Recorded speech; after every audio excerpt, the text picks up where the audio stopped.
bad debts. When the debtor fails to pay the due amount fully or partially, that unpaid amount is called bad debt. Okay. Bad debt அப்படிங்கிறது வாரா கடன் அப்படின்னு சொல்லுவோம். அதாவது இப்போ நம்ம கொடுத்த கடனை திருப்பி பெற முடியாது அப்படின்னு உறுதி செய்யப்பட்டுட்டோம் அப்படின்னா அதுதான் பேட் டெட். ஃபார் எக்ஸாம்பிள், இப்போ நம்ம பிஸ்னஸில் இருந்து ஒருத்தருக்கு கிரெடிட் சேல் பண்ணுறோம். ஸோ நம்ம கூட்ஸை கொடுத்துட்டோம், ஆனால் அவங்கள்ட்ட இருந்து நம்மளுக்கு இப்போதைக்கு காசு வராது. அதனால தான் அதை கிரெடிட் சேல்னு சொல்கிறோம். அப்போ அந்த நபர் நம்மளுக்கு டெப்டார், கடனாளி. சரி, இவர் இப்போ கடன் வாங்கிட்டு போயிட்டாரு. அவர் எப்படியும் அந்த வாங்கின கூட்ஸுக்கான காசை திருப்பி கொண்டு வந்து கட்டிடுவாருங்கிற ஒரு நம்பிக்கையோடு நம்ப இருப்போம். ஆனால் ஏதோ ஒரு சுச்சுவேஷன்னால அவரோட பிஸ்னஸ் சரிஞ்சிருச்சு. அதனால அவருக்கு ஹியூஜ் லாஸ் ஏற்பட்டிருக்கு. இன்பிட்வீன் அவருக்கு லாஸ் ஆயிடுச்சு அப்படின்னு சொல்லி கவலைப்படுறதை விட நமக்கு அவர் வாங்கின அந்த கடனுக்கான காசு திருப்பி வராதுங்கிற கவலை தான் அதிகமாக இருக்கும். இப்போது நம்ம டெட்டாரோட இந்த நிலைமையை தான் இன்சால்வெண்ட்னு சொல்லுவோம். அதாவது இவர் திவால் ஆயிட்டாரு. Insolvency is the incapability of a person or an enterprise to pay the debts. அதாவது வாங்கின கடனை அந்த பர்டிகுலர் பர்சன்னாலேயோ இல்லை அந்த பர்டிகுலர் என்டர்பிரைஸ்னாலேயோ கட்ட முடியாத இந்த நிலைமையை தான் இன்சால்வெண்ட் அப்படின்னு சொல்லுவோம். It is irrecoverable debt and it is lost to the business. அவரே தலையில் கை வச்சுட்டு உட்காந்துருக்காரு, அவர்கிட்ட இருந்து நம்மளுக்கு காசாக வரப்போகுது. ஸோ அந்த irrecoverable டெப்டை தான் நம்ம பேட் டெப்ட்ஸ். அந்த வராத காசு நம்ம பிஸ்னஸ்க்கு லாஸ். ஆனால் சில டைம் அவரால் முடிஞ்ச அமௌண்ட் பார்ஷியலாக பேமெண்ட் பண்ணுவார். இப்போ 10,000 ரூபா கடை கொடுத்துருந்தோம் அப்படின்னா ஒரு 5,000 அவர் கொடுப்பாரு. ஸோ பார்ஷியல் பேமெண்ட் நடக்கும். அப்போ மீதி இருக்க 5,000 தான் நம்மளுக்கு லாஸ். இன்னொன்று ஃபுல்லாக அவரால் கொடுக்க முடியாமல் போகிறது. ஸோ ஒரு பர்டிகுலர் அமௌண்ட் அவர்கிட்ட இருந்து வரவே வராதுன்னு தெரிஞ்சிருச்சு அப்படின்னா அதுதான் பேட் டெட்ஸ். இப்போ இதை வச்சு ஒரு எக்ஸாம்பிள் சம் பார்க்கலாம். Sold goods to Dinesh ₹10,000. தினேஷ்க்கு 10,000 பர்த்தில் கூட்ஸை சேல் பண்ணியிருக்கோம். இந்த இடத்துல கேஷ் அப்படிங்கிறது நம்மளுக்கு மென்ஷன் பண்ணாதனால இது கிரெடிட் டிரான்சாக்ஷன். அப்போது தினேஷ் அப்படிங்கிறவங்க நம்மள்ட்ட கடனுக்கு தான் வாங்கியிருக்காங்கன்னு அர்த்தம். இப்போது டிரான்சாக்ஷனை அனலைஸ் பண்ணிடலாம். சோல்டு கூட்ஸ், அதனால சேல்ஸ் அக்கௌண்ட். இது நம்மளுக்கு இன்கம் அப்படிங்கிறதுனால நாமினல் அக்கௌண்ட்டோட ரூல் படி credit all incomes and gains. So to sales account 10,000ன்னு போடுவோம்.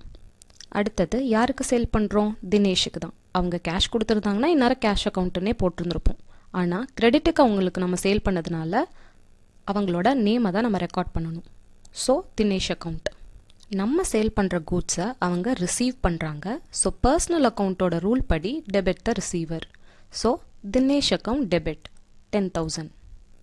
சரி, இப்போது சேல்ஸ் 10,000க்கு நடந்திருக்கு. ஓகே, நம்மளோட பிஸ்னஸ்லேருந்து 10,000 வர்த்துள்ள கூட்ஸு நம்மளோட பிஸ்னஸை விட்டு தினேஷ்க்கு போயிடுச்சு.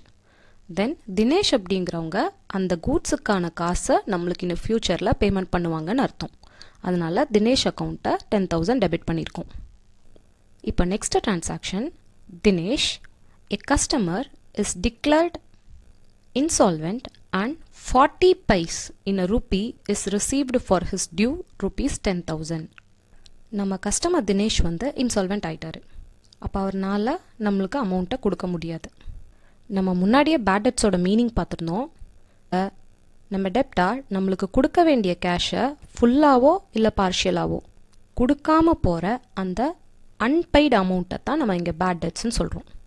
இந்த சுச்சுவேஷன்லேயும் அவர் 10,000 கொடுக்க வேண்டியது இருந்திருக்கு.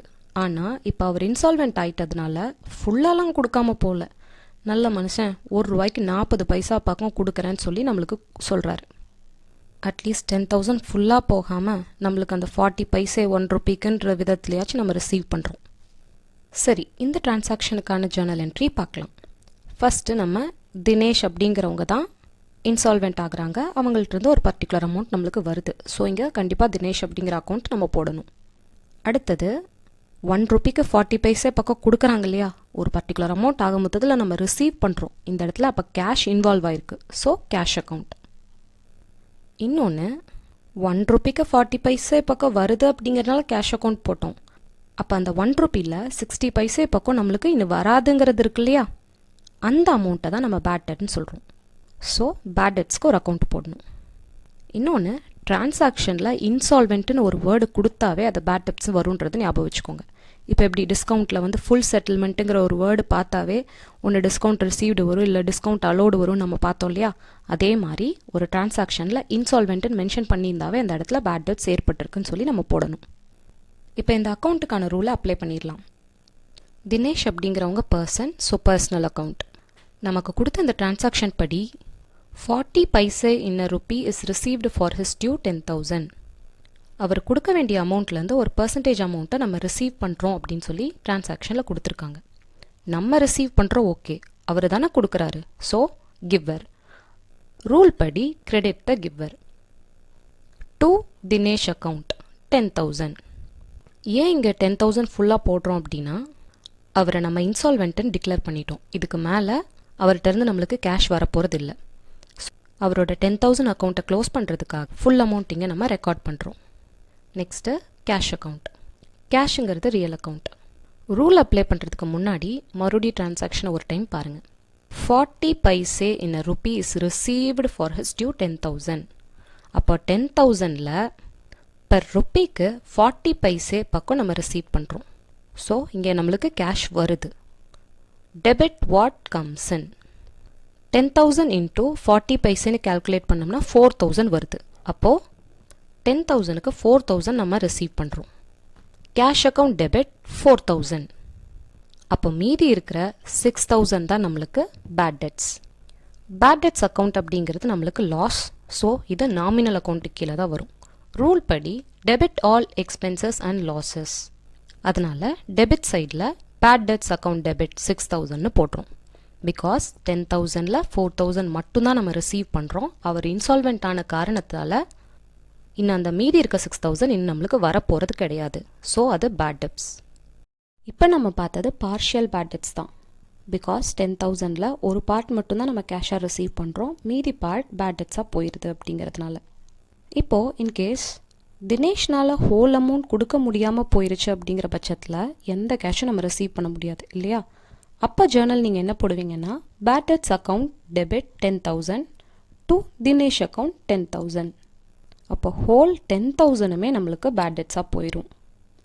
ஓகே, இப்போ நம்ம 11th ஸ்டாண்டர்ட் அக்கௌண்டன்சி சாப்டர் வைஸாக தான் நம்ம கவர் பண்ணிகிட்ருக்கோம்.